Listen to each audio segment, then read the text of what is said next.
നമസ്കാരം, ദീപിക ന്യൂസിലേക്ക് സ്വാഗതം. പ്രധാന വാർത്തകൾ.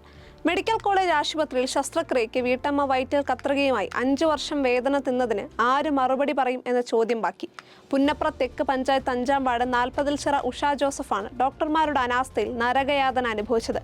ഗർഭപാത്രം നീക്കം ചെയ്യാനായി 2021 മെയ് 10-നാണ് ആലപ്പുഴ മെഡിക്കൽ കോളേജ് ആശുപത്രിയിൽ ഉഷ ജോസഫിന്റെ ശസ്ത്രക്രിയ നടക്കുന്നത്. ഡോക്ടർ ലളിതാംബികയുടെ യൂണിറ്റിലായിരുന്നു ശസ്ത്രക്രിയ. ഡോക്ടർ ഷാഹിദയാണ് ശസ്ത്രക്രിയയ്ക്ക് നേതൃത്വം നൽകിയത്. ഡോക്ടർ ഷാഹിദ നിലവിൽ SIT ആശുപത്രിയിലെ ഗൈനക്കോളജി യൂണിറ്റ് ചീഫാണ്. ശസ്ത്രക്രിയ ഉപകരണങ്ങൾ വയറ്റിൽ കുടുങ്ങിയാലും കുഴപ്പമില്ലെന്ന മട്ടിലാണ് ഡോക്ടർ ലളിതാംബിക പ്രതികരിച്ചത്.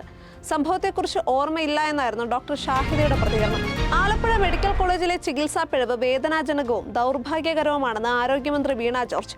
ചികിത്സാ പിഴവിനിരയായ രോഗിയുടെ കുടുംബം പറയുന്നതാണ് ഞാൻ വിശ്വസിക്കുന്നത്. ഡോക്ടറുടെ ഭാഗത്തു നിന്നുണ്ടായത് ഗുരുതര പിഴവാണ്. തൊഴിലിനോടുള്ള അനാദരവാണ് ഡോക്ടറുടെ ഭാഗത്തു നിന്നുണ്ടായത്. സ്വന്തം ജീവിതത്തിലാണ് ഇത്തരത്തിലൊരു അനുഭവം ഉണ്ടാകുന്നത് ഡോക്ടർ ഇങ്ങനെ ന്യായം പറയുമോ എന്നും മന്ത്രി ചോദിച്ചു. ശസ്ത്രക്രിയക്കിടെ കത്രിക മറന്നുവെച്ച സംഭവത്തെ ലാഘവത്തോടെ പ്രതികരിച്ച ഡോക്ടർ ലളിതാംബികയുടെ പ്രതികരണത്തെ മന്ത്രി വീണ ജോർജ് വിമർശിച്ചു. സിസ്റ്റത്തിന്റെ വീഴ്ചയാണ് പ്രശ്നത്തിന് കാരണമെന്നായിരുന്നു ഡോക്ടർ ലളിതാംബികയുടെ പ്രതികരണം. ശസ്ത്രക്രിയകൾ പ്രോട്ടോകോൾ അനുസരിച്ച് മതിയായ ജീവനക്കാരുടെ സഹായത്തോടെ നടത്തണമെന്നാണ് ചട്ടം.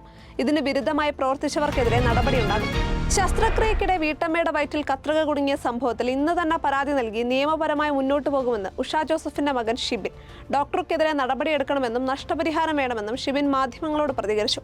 അമ്പലപ്പുഴ പോലീസിലും എറണാകുളം പോലീസിലും പരാതി കൊടുക്കും. നമ്മൾക്ക് വന്നതുപോലെ മറ്റാർക്കും വരാൻ പാടില്ലെന്ന് കരുതിയാണ് കേസുമായി മുന്നോട്ട് പോകുന്നത്. ഡോക്ടർക്കെതിരെ നടപടിയെടുക്കണം, നഷ്ടപരിഹാരം വേണം. പല സ്ഥലത്തും ചികിത്സയ്ക്കായി പോയി അമ്മ ഒരുപാട് അനുഭവിച്ചു. ഇതാണ് പ്രശ്നമെന്ന് കണ്ടുപിടിക്കാനായില്ല. ഇപ്പോഴാണ് അറിയുന്നത്. ഡോക്ടറുടെ വീട്ടിൽ പോയി പൈസ കൊടുത്ത് കൺസൾട്ട് ചെയ്ത ശേഷമാണ് ശസ്ത്രക്രിയ നടത്തിയത്. വയറ്റിൽ കത്രിക കുടുങ്ങിയ വീട്ടമ്മയ്ക്ക് അടിയന്തര ചികിത്സയൊരുക്കി KC വേണുഗോപാൽ MP. ഉഷയെ MPയുടെ ഇടപെടലിനെ തുടർന്ന് കൊച്ചി അമൃത ആശുപത്രിയിലേക്ക് മാറ്റി.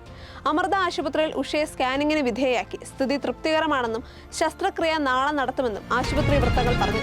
ആലപ്പുഴ വണ്ടാനം മെഡിക്കൽ കോളേജിൽ ശസ്ത്രക്രിയക്കിടെ വീട്ടമ്മയുടെ വയറ്റിൽ ശസ്ത്രക്രിയ ഉപകരണം കുടുങ്ങിയത് വിവാദമായിരിക്കെ ചേർത്തല താലൂക്ക് ആശുപത്രിക്കെതിരെയും ചികിത്സാ പിഴവ് പരാതി.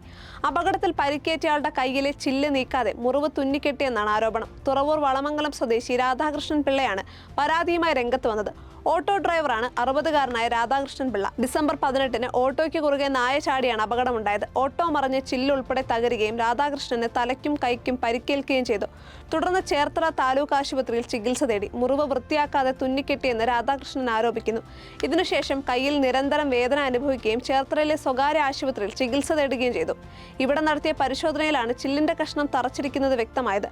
മുറിവ് തുന്നിക്കെട്ടി 63 ദിവസത്തിനു ശേഷം ശസ്ത്രക്രിയയിലൂടെയാണ് 5 ചില്ല് കഷ്ണങ്ങൾ പുറത്തെടുത്തത്. മുഴുവൻ ഗവൺമെന്റ് ജീവനക്കാർക്കും പെൻഷൻകാർക്കുമുള്ള ക്ഷാമബത്ത 10% കൂട്ടി സർക്കാർ ഉത്തരവായി. നിലവിലുള്ള 25%-ൽ നിന്ന് 35%-ആയാണ് കൂട്ടിയത്.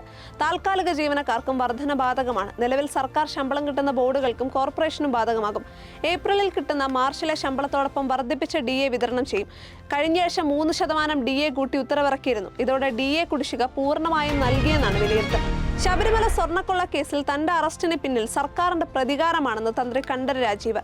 യുവതീ പ്രവേശനത്തെ എതിർത്തതാണ് അറസ്റ്റിന് പിന്നിലെ കാരണമെന്നും തന്ത്രി പറഞ്ഞു. കോടതിയുടെ ജാമ്യ ഉത്തരവിലാണ് തന്ത്രിയുടെ വാദങ്ങൾ. കഴിഞ്ഞ ദിവസമാണ് ജാമ്യ ഉത്തരവിലെ വിശദാംശങ്ങൾ പുറത്തുവന്നത്.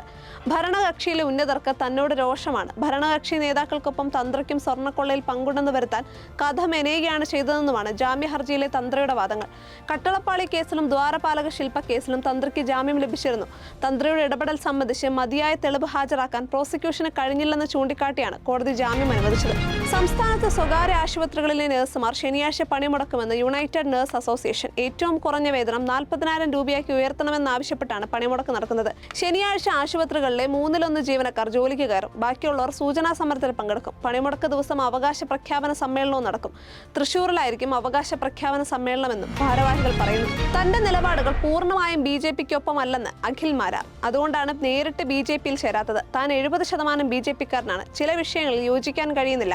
അതുകൊണ്ടാണ് 2020 തെരഞ്ഞെടുത്തതെന്നും അഖിൽ മാരാർ പറഞ്ഞു. കോൺഗ്രസ്സുകാർ പല വേദികളിലും തന്നെ സംഘി എന്ന് പറഞ്ഞ് കളിയാക്കി. സീറ്റ് നൽകുമെന്ന സൂചന കോൺഗ്രസ് നേതാക്കൾ നൽകിയിരുന്നു. അതിനുള്ള തെളിവുണ്ടെന്നും അഖിൽ മാരാർ കൊച്ചിയിൽ പറഞ്ഞു. ഇതോടുകൂടി പ്രധാന വാർത്തകൾ അവസാനിച്ചു. സത്യസന്ധമായ വാർത്തകൾ അറിയാൻ ദീപിക ന്യൂസ് ഫോളോ ചെയ്യൂ.